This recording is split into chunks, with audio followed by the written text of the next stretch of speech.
tiene un diseño en el cual no solamente vemos un tema, que es protección al consumidor, que es lo que es un poco top of mind de la gente.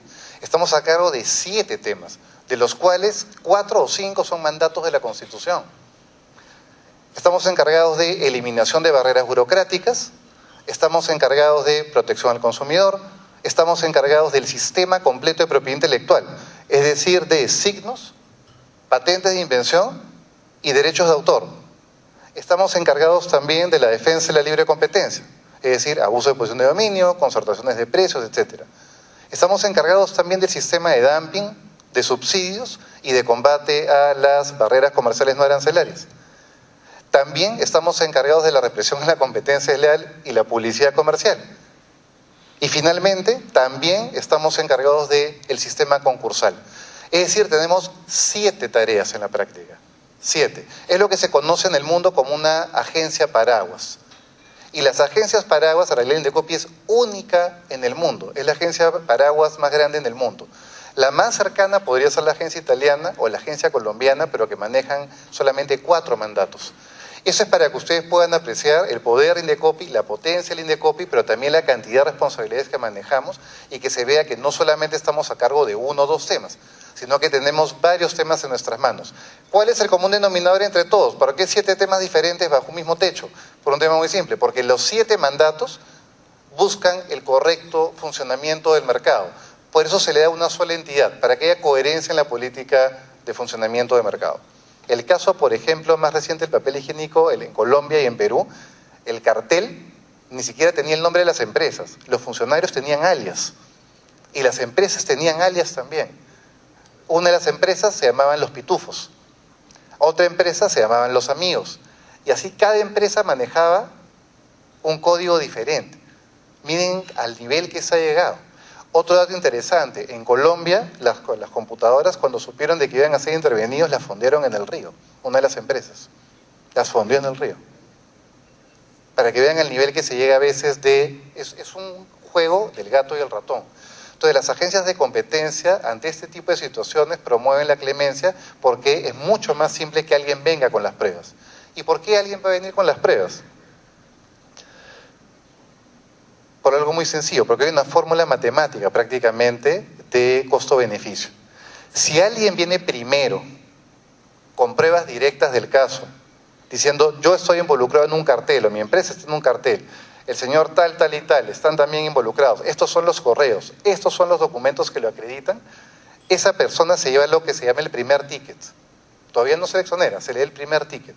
Se investiga en base a un protocolo interno de Indecopi. Y si se llega a la conclusión efectivamente de que hay pruebas contundentes, a esa persona o a esa empresa que da pruebas concretas se le exonera hasta el 100% de la multa administrativa. Ojo, hay diferentes responsabilidades. La responsabilidad administrativa es la multa. No se le libera de la responsabilidad civil. En el Perú no hay responsabilidad penal, aún, al menos en el Código Penal, en temas de competencia. Había, pero ya no hay. Así que se podría exonerar. Por ejemplo, en el caso del papel higiénico que voy a ver más adelante, hubo esas exoneraciones. El que viene segundo también puede pedir una reducción. No se le puede exonerar, pero el segundo en la cola, que viene con pruebas contundentes, no pueden ser las mismas, tienen que ser diferentes. Es hasta el 50% se le puede exonerar, hasta el 50%. Y si hay más, el tercero y siguientes, también pueden traer más pruebas de otros temas y se les puede exonerar hasta un 20%. Es decir, hay incentivos para hacerlo. Y actualmente ya tenemos 9 clemencias en camino. Los primeros 21 años de existencia de la clemencia en el Perú hubo 0 casos. Desde hace 4 años se han generado ya 9 en base a este programa. Bueno, dicho el tema de programas de clemencia, ¿cuáles son los tipos de control? Que es lo que comentaba Gonzalo al inicio, que es lo que es un poco en debate en el Perú. En el Perú hay 2 tipos de control, como decíamos. El control de estructuras, que es un ex ante. O sea, controlo el hecho mismo que se concentra en un mercado. La estructura misma del mercado, eso es lo que controlo. ¿Control ex ante para qué? Se supone para prevenir, evitar o reducir la posibilidad de que haya abusos luego de esas empresas que se han concentrado. ¿De acuerdo? Por eso es ex ante. En el mundo existe en realidad, si quieren llevarlo a un tema de legislación comparada, casi todo el mundo lo tiene. De todos los países de la OCDE, todos lo tienen salvo Luxemburgo, y lo tienen por una disposición más de promover paraísos fiscales en territorio de Luxemburgo. pero los demás países, todos tienen control de fusiones. Si vamos a Latinoamérica, toda Latinoamérica lo tiene, salvo Cuba. Cuba. Sí, solo Cuba. Me parece que solamente lo tiene Cuba. Y Perú, ¿no? Y Guatemala lo está trabajando para implementarlo este año o el próximo. Ahora, no se dice tampoco que por el hecho que otros países lo tienen es una panacea, ¿no? Pero lo cierto es que al menos no es una fórmula, o no es un salto al vacío. Existe legislación comparada, existe unos lineamientos técnicos y leyes modelo que se pueden seguir en este caso, por ejemplo, promovidas no solamente por la OCDE, sino también promovidas por la UNTAD y la ICN. Pero aparte del control de estructuras, que es el ex ante, en el Perú lo que sí existe actualmente al 100% es el control de conductas, que es ex post. Es decir, yo no controlo el hecho que te concentres o te fusiones, sino lo que controlo es el hecho de qué haces luego en el mercado. Y tengo dos maneras de controlarlo, ya sea a través de perseguir los carteles, como les comenté, o el abuso de la posición de dominio. ¿De acuerdo?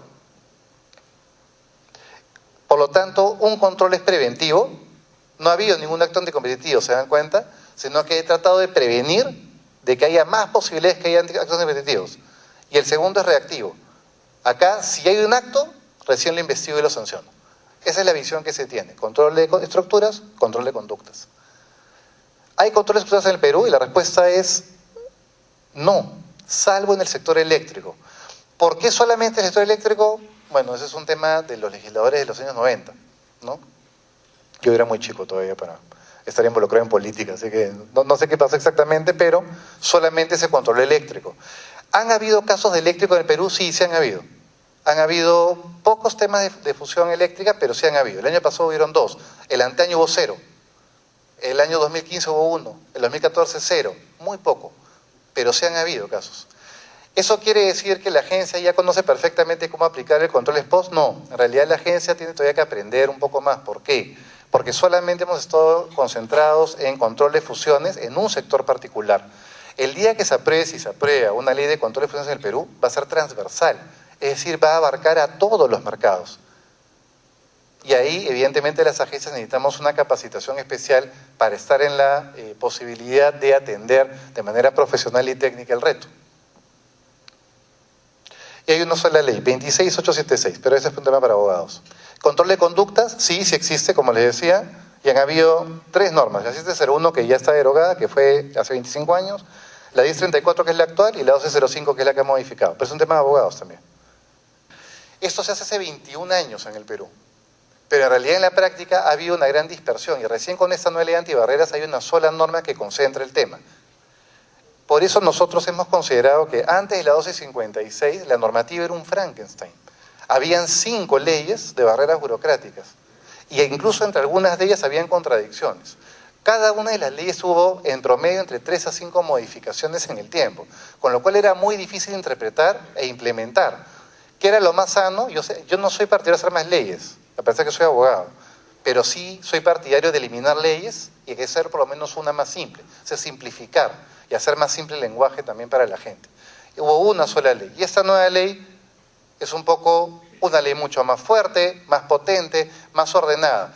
Aunque no lo crean, la ley anterior no tenía una definición clara de que era una barrera. No les decía cuáles eran los tipos de barreras, esta sí. No les decía cuál era el procedimiento para una barrera, esta es una jurisprudencia, o esta ley sí lo establece. Es decir, se ha tratado de mejorar para darle claridad a todo. Pero no solamente eso, se ha cambiado la visión. Miren qué interesante. La antigua normativa era solamente, ¿dónde está la barrera para pegarle? Normativa de garrote. Está bien, el Estado tiene que meter garrote, pero el Estado tiene una obligación mayor. ¿Cuál es? Establecer un procedimiento de 3 trincheras. Así le llamamos nosotros. La primera trinchera del Estado es la prevención. ¿Cómo prevengo en barreras burocráticas? Muy simple. ¿Quién crea las barreras? ¿Los ciudadanos? ¿No? ¿Quiénes? Los funcionarios públicos. Pues. ¿Qué tengo que hacer? Educarlos. Aunque no lo crean, más de la mitad de las barreras burocráticas que se han detectado son barreras burocráticas no deliberadas. Es decir, el funcionario las impone no porque quiere, sino por desconocimiento de que eran barreras. Y no lo decimos porque se nos ocurre retóricamente, lo hemos visto en la práctica. Hemos capacitado solo el año pasado en la ley antibarreras a 718 funcionarios con poder de decisión. Es decir, sobre todo los que están involucrados en los TUPAS. ¿Cuál es la idea? Prevengo. ¿Para qué? Para que no creen la barrera. Pues. Esa es la idea. Si ellos están capacitados y saben que son una barrera, y no la crean, no hay caso. Algún día no debería haber ley antibarreras. Esa es la idea, que la ley sea tan exitosa que se destruya ella misma. Algún día, que no haya barreras. La gran novedad de esta ley de antibarreras es lo que se llama la inaplicación con efectos generales. ¿Qué pasaba antes, señores? Aunque no lo crean, venía la señorita, presentaba una denuncia contra la municipalidad X, y le decía, me están exigiendo el papel Y, y eso es ilegal. Venían al Indecopi, miren todo el tema. Indecopi seguía un procedimiento. Dice, efectivamente, a la señorita le están pidiendo un requisito que es ilegal. Va en contra de la ley. Inaplíquese a la señorita. Y ahí el señor tiene que denunciar. Pero sí es ilegal y es ilegal para todos. Sí, pero la ley no está previsto. Tiene que denunciar, señor.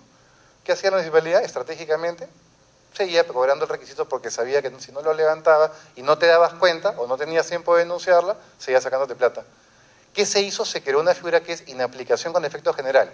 Si algo es ilegal para uno, es ilegal para todos, pues. Así de simple, esa es la lógica. Y hay que ser eficientes en el uso de recursos. Si yo he gastado como Indecopi plata en un caso y me cuesta un promedio de 2.000 a 2.500 soles cada caso de barreras, entonces por lo menos me dedico a que ese dinero que ha usado el Estado tenga un impacto multiplicador, pues, para todo el mundo. Actualmente ya tenemos en cartera, miren, 172 casos con efectos generales. Ya publicamos 10 en el peruano. Apenas se publica en el peruano, ya tiene el efecto contra todo el mundo. Es erga omnes, como dicen los abogados. Tenemos ahorita 162 apelados, porque te apelan, pues, ¿no? Pero este año van a comenzar a salir. Si que se confirman, va a comenzar a tener ese efecto de 80 millones, en realidad es sin haber tenido en cuenta el efecto general. Nuestra idea es que esto se va a multiplicar mucho más a favor de la gente.